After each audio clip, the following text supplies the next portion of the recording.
పహల్గాం ఉగ్రదాడి తరువాత భారత్తో యుద్ధం విషయంలో పాకిస్తాన్ మేకపోతు గాంభీర్యాన్ని ప్రదర్శించినప్పటికీ పాకిస్తాన్ ఆర్మీ చీఫ్కి అలాగే పాకిస్తాన్ ఆర్మీలో పనిచేసేటువంటి కొంతమంది అధికారులకి భారత్తో యుద్ధం అంటేనే ముచ్చెమటలు పడుతున్నాయని, అందుకే ఎంతోమంది ఆర్మీ అధికారులు వారి ఉద్యోగాలకి రిజైన్ కూడా చేసేటువంటి పరిస్థితి ఉందని, పాకిస్తాన్ భారత్ని పదే పదే రెచ్చగొట్టేటువంటి చర్యలకి పాల్పడుతున్నప్పటికీ పాకిస్తాన్ని మాత్రం భయం వెంటాడుతోంది. అందులో భాగంగానే పాకిస్తాన్కి చెందినటువంటి సమాచార శాఖ మంత్రి భారత్ మా మీద 24 గంటల్లో ప్రతీకార దాడికి దిగేటువంటి అవకాశం ఉంది అంటూ వారు చెప్తున్నారు. అలాగే నిన్న చూసుకున్నట్లయితే పాకిస్తాన్ రక్షణ శాఖ మంత్రి భారత్ మా మీద ఖచ్చితంగా ప్రతీకారం తీర్చుతుంది, దానికి మేము మా భద్రతా బలగాలన్నీ కూడా ఇప్పుడు సంసిద్ధంగా ఉన్నాము అంటూ వారు డాంబికాలు పలుకుతున్నటువంటి నేపథ్యంలో అసలు నిజంగా భారత్ పాకిస్తాన్ మధ్య యుద్ధమే అనివార్యమైతే పాకిస్తాన్ పరిస్థితి ఏంటనేది మనం పూర్తి స్థాయిలో విశ్లేషణ చేసుకుందాం. ప్రస్తుతం మనతో పాటున్నారు ప్రముఖ సినీ రాజకీయ విశ్లేషకులు, ప్రముఖ సీనియర్ జర్నలిస్ట్ యజ్ఞమూర్తి గారు. వారితో మాట్లాడదాం. యజ్ఞమూర్తి గారు నమస్తే అండి. నమస్తే కృష్ణ. ఇప్పుడు ఈ ఉగ్రదాడి తర్వాత చూసుకున్నట్లయితే భారత్ పాకిస్తాన్ల మధ్య యుద్ధ మేఘాలు కమ్ముకున్నాయి.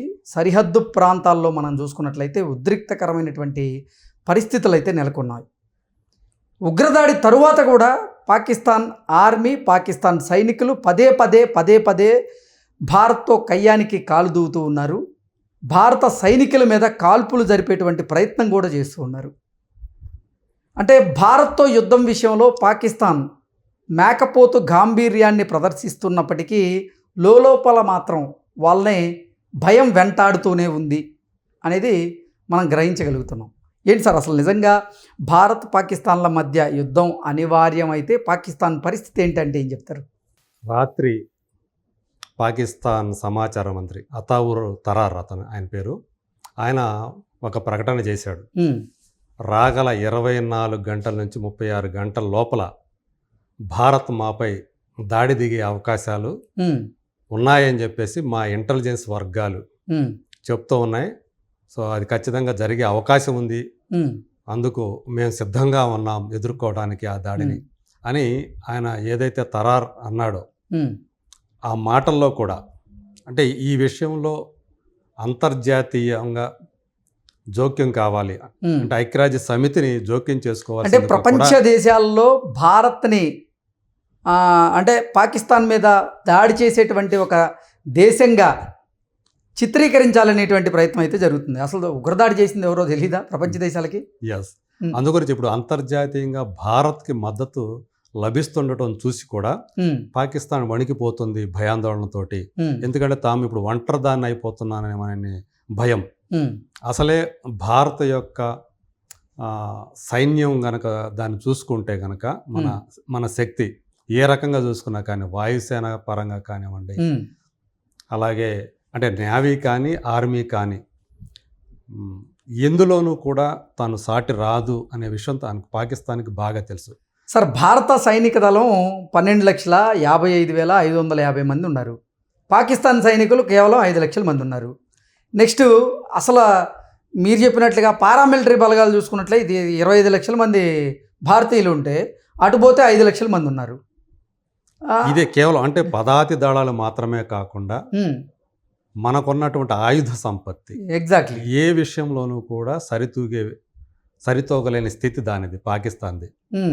పాకిస్తాన్ రక్షణ మంత్రి మొన్న ఒక రెచ్చగొట్టేటువంటి వ్యాఖ్య చేస్తూ భారత్ కనుక మేము మీద దాడికి ప్రయత్నం చేస్తే మా పాకిస్తాన్కి చెందినటువంటి 130 అణువాయుధాలు భారత్ వైపు మేము ఎక్కిపెట్టున్నాం, అవి ఎక్కడి నుంచి పేలుతాయి కూడా తెలియదు అటు డాంబికాలు పలికేటువంటి ప్రయత్నం చేస్తున్నాడు. అవును, వాళ్ళు అణ్వాయుధాలు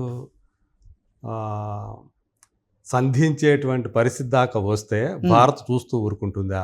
భారత్ ఆ విషయం తెలియకుండా ఉంటుందా? అంటే ఒక గంట కూడా పట్టదు అని చెప్పేసి అన్నారు. అంటే భారత్ కనుక తలుచుకుంటే పాకిస్తాన్ అనేది అసలు ఆ ప్రపంచ పటంలో పాకిస్తాన్ అనేదే కనిపించదు అనేటువంటి మాట చాలామంది నమ్ముతున్నారు కూడా. కాకపోతే ఏంటంటే ఇప్పుడు అమెరికా కానీ చైనా కానీ తొందరపడొద్దు అని భారత్కి సూచిస్తున్నట్టుగా మనకు సమాచారం అందుతూ ఉంది. అంటే ఇది చివరికి ఎటు దారి తీస్తుందో అనేటువంటి, ఎందుకంటే అంటే ఇప్పటికే ఈ చెప్పని యుద్ధం చోట్ల ఒకవేళ భారత్కి పాకిస్తాన్కి మధ్య యుద్ధం గనక అనివార్యం అయితే ఆ యుద్ధం మూడవ ప్రపంచ యుద్ధంగా దారి తీసేటువంటి అవకాశం ఉందనేటువంటి వాదనలు కూడా తెర మీదకి వస్తున్నాయి. ఎలా అంటే ఒకవేళ పాకిస్తాన్ గనక భారత్తో యుద్ధం చేస్తే పాకిస్తాన్కి మద్దతుగా చైనా నిలబడేటువంటి అవకాశం ఉందని, ఇటు భారతదేశం వైపు అమెరికా, ఫ్రాన్స్, రష్యా వంటి దేశాలు భారత్కు మద్దతు ఇచ్చేటువంటి అవకాశం ఉందని, అలా అంటే మూడో ప్రపంచ యుద్ధానికి ఈ యుద్ధం దారి తీసేటువంటి అవకాశం ఉందన్నట్లుగా చాలామంది కూడా విశ్లేషణలు చేస్తూ ఉన్నారు. ఎందుకంటే ఆల్రెడీ ఇప్పటికే మనకు తెలిసే రష్యా, ఉక్రెయిన్, అలాగే ఇజ్రాయెల్, పాలస్తీనా మధ్య ఎలాంటి హమాస్ మధ్య ఎలాంటి యుద్ధాలు జరుగుతున్నాయో మనం చూస్తూ ఉన్నాం. గాజా అయితే మొత్తం అసలు దాదాపు 60 to 70% ఇప్పటికే నాశనం అయిపోయింది. సో అలాంటి పరిస్థితులు, అలాగే ఉక్రెయిన్ కూడా ఉక్కిరి బిక్కిరి అవుతుంది రష్యా చేస్తున్నటువంటి దాడులకి.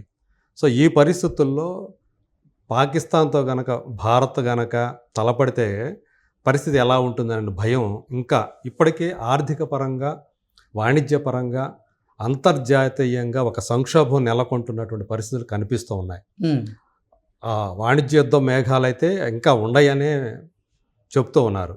ఎందుకంటే మనం చూసుకుంటే ఈ 4-5 రోజులు తప్పితే అంత ముందంతా కూడా మొత్తం ప్రపంచవ్యాప్తంగా అమెరికా సహా ట్రేడ్ మార్కెట్లన్నీ కూడా, స్టాక్ మార్కెట్లన్నీ కూడా ఎంత సంక్షోభానికి గురయ్యాయో, ఎన్ని లక్షల కోట్లు ఆవిరయ్యాయో ఆర్థిక నిపుణులు చెప్తున్నారు. భారత్ కూడా దానికి ఎంతగానో ఎఫెక్ట్ అయింది. సో కొన్ని లక్షల కోట్ల రూపాయల ఆస్తులు ఆవిరైపోయాయి, డబ్బు ఆవిరైపోయింది. సో ఈ షేర్ మార్కెట్లో ప్రపంచవ్యాప్తంగా కూడా అలాగే ఉంది. సో ఈ భయం ఒకవైపు నడుస్తూ ఉంటే, ఇంకోవైపు యుద్ధం కనుక వస్తే మీరు అన్నట్టు అదే మేకపోతు గాంభీర్యం అంటారు కదా, అలాంటి అంటే ప్రతీకార దాడి ప్రతీకారం అనే మాటే ఎందుకు వచ్చింది దానికి అంటే తనకు తెలుసు కాబట్టి, ప్రపంచానికంతా కూడా తెలుసు కాబట్టి, ఆల్రెడీ పాకిస్తాన్ రక్షణ మంత్రి 3 దశాబ్దాలుగా మేము ఈ టెర్రరిస్టులని, ఉగ్రవాదాన్ని మేము పెంచి పోషిస్తూ వచ్చాం. కాకపోతే మేము అమెరికా, అలాగే పాశ్చాత్య దేశాలు వాళ్ళు చెప్పినట్లు మేము చేశామని చెప్పేసి కూడా అతను చెప్పింది.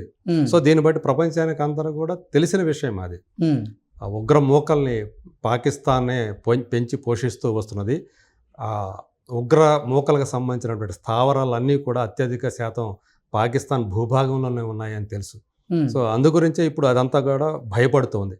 అయితే ఇప్పుడు భారత్ ఎందుకు వెంటనే సైనిక చర్యకు ఉపక్రమించకుండా గుంభనంగా వ్యవహరిస్తుంది అనేటువంటి ఇది కూడా వాళ్ళకి భయం వేస్తుంది. అంటే ఇటు నుంచి ముప్పు పొంచి ఉందో తెలియని పరిస్థితుల్లో పుల్వామా ఘటన తర్వాత చూసుకున్నట్లయితే భారత్ ప్రతీకార చర్యలకు పాల్పడింది. అందులో భాగంగానే పాకిస్తాన్ మీద సర్జికల్ స్ట్రైక్స్ జరిగినాయి. అవును. ఇప్పుడు పెహల్గామ్ దాడి తర్వాత మా మీద ఎటువంటి దాడులు జరుగుతాయా అని నిన్న మొన్నటి వరకు ఎదురు చూశారు. ఎందుకంటే ఈ రోజుకి దాడి జరిగి 8 రోజులు అవుతుంది.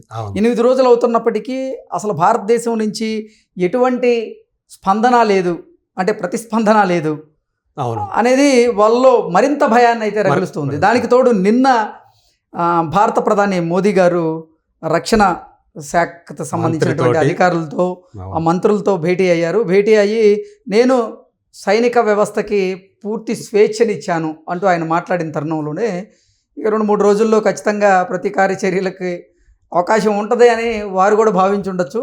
అందుకే ఆ మాటలు వచ్చింది. అందు గురించే నేను సైన్యానికి పూర్తి స్వేచ్ఛనిస్తున్నాననే మాట మోడీ దగ్గర నుంచి రావడంతో ఇప్పుడు పాక్ ఇంకా మరింత గజగజ వణుగుతోంది.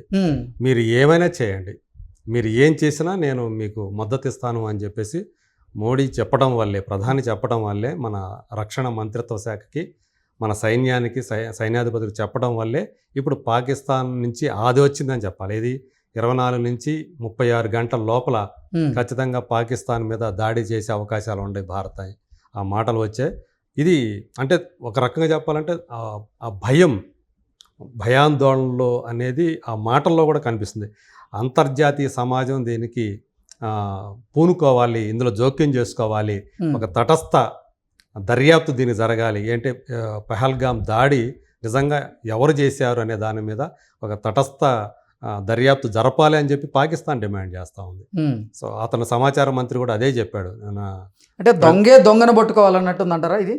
ప్రతిసారి అదేగా జరిగేది. ప్రతిసారి ఏదో ఒకటి, గతంలో పుల్వామా దాడి అప్పుడు చేసింది కూడా అదే జరిగింది.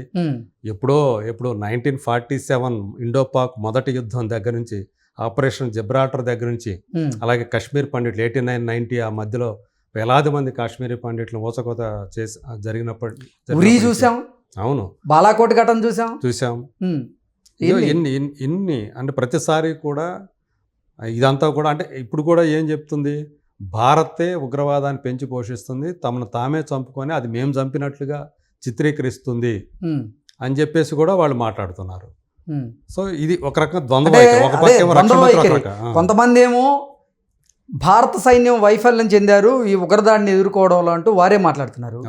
భారతే ఈ ఉగ్రవాద సంస్థలను పెంచి పోషిస్తుంది, భారతే ఉగ్రదాడులు చేయించుకొని మా మీద అది రుద్దేటువంటి ప్రయత్నం చేస్తుందంటే మరికొంతమంది అంటున్నారు. ఇంకో పక్క ఏమో రక్షణ మంత్రి ఏమో 3 దశాబ్దాల నుంచి మేము పెంచి పోషించాము, అమెరికా చెప్పినందువల్ల. అంటే ప్రపంచ దేశాలు పిచ్చి దేశాలు అనుకుంటున్నాయా పాకిస్తాన్? అదే. సో ఇప్పుడు చూసుకుంటే ఈవెన్ ఏవైతే అరబ్ కంట్రీస్ ఉన్నాయో అవి కూడా పాకిస్తాన్ వైపు లేవు అనేది ఒక చేదు వాస్తవం వాళ్ళకి సంబంధించి. అరబ్ కంట్రీస్ ఈరోజు భారత్ తోటి స్నేహ సంబంధాలు కోరుకుంటూ ఉన్నాయి. దుబాయ్ అన్నీ కూడా, సౌదీ అరేబియా దగ్గర నుంచి అన్నీ కూడా ఈరోజు స్నేహహస్తం చాస్తూ ఉన్నాయి. భారత్తో కలిసి వెళ్ళాలని చెప్పేసి అవి కోరుకుంటూ ఉన్నాయి. సో ఇది చూసుకుంటే తన వాళ్ళ దగ్గర నుంచే తనకు మద్దతు కోల్పోయినటువంటి పరిస్థితి పాకిస్తాన్ది. అందు గురించి దానికి అంత భయం ఈరోజు కలుగుతూ ఉంది. చైనా ఏదో తమ వైపు వస్తుందని చెప్పేసి వాళ్ళు అనుకుంటున్నారు, కానీ చైనా కూడా ఈ విషయంలో ఆచితూచి వ్యవహరించబోతోందనేది కూడా చాలామంది నిపుణులు చెప్తున్నటువంటి మాట. అది నేరుగా ప్రత్యక్షంగా పాకిస్తాన్కి ఈ విషయంలో మద్దతు తెలిపే అవకాశం చాలా తక్కువగా ఉంది. ఎందుకంటే ఇప్పుడు గనక పాకిస్తాన్కి గనక మద్దతు తెలిపితే చైనా, మొత్తం మిగతా దేశాలు అన్నీ కూడా ఒకటయ్యే అవకాశం ఉంది. చైనా కూడా తీవ్రంగా నష్టపోయే అవకాశాలు భవిష్యత్తులో చాలా ఎక్కువగా ఉన్నాయి. అందు గురించి అది కూడా చాలా ఆచితూచి వ్యవహరిస్తూ ఉంది ప్రస్తుతం. అందువల్ల నేరుగా సమర్థించే పరిస్థితి అయితే లేదు పాకిస్తాన్కి అని కూడా చెప్తూ ఉన్నారు నిపుణులు. మరి రాబోయే రోజుల్లో బహుశా నేను అనుకోవడం ఏంటంటే అతి తక్కువ టైంలోనే ఖచ్చితంగా భారత్ నుంచి దీనికి, అది ప్రతీకార దాడి నేను చెప్పలేను, కానీ ఖచ్చితంగా దీని మీద ప్రతిచర్య అయితే ఖచ్చితంగా ఉంటుంది అని చెప్పేసి అందరూ కూడా నమ్ముతూ ఉన్నారు. అది ఏ రూపంలో ఉంటుంది ఏంటి అనేది ఎవరికీ తెలియదు ప్రస్తుతానికైతే, వాళ్ళకు మాత్రమే తెలుసు. ఎందుకంటే మనకు తెలుసు అంటే ఏం జరగబోతుంది, మీడియా కూడా సంయమనం పాటించమని చెప్పేసి వాళ్ళు కోరుతూ ఉన్నారు. అంటే ఏం చర్యలు తీసుకోబోతున్నారు ఏంటి అనే విషయాల్ని ఎవరూ కూడా బయటికి చెప్పే పరిస్థితి అయితే లేదు. కానీ ఖచ్చితంగా ప్రతిచర్య అయితే ఉంటుంది. ఈ ఉగ్రదాడికి ఖచ్చితంగా సమాధానం ఇచ్చి తీరుతుంది భారత్ అనేది మాత్రం నమ్మవచ్చు. Okay sir, thank you so much. Thank you.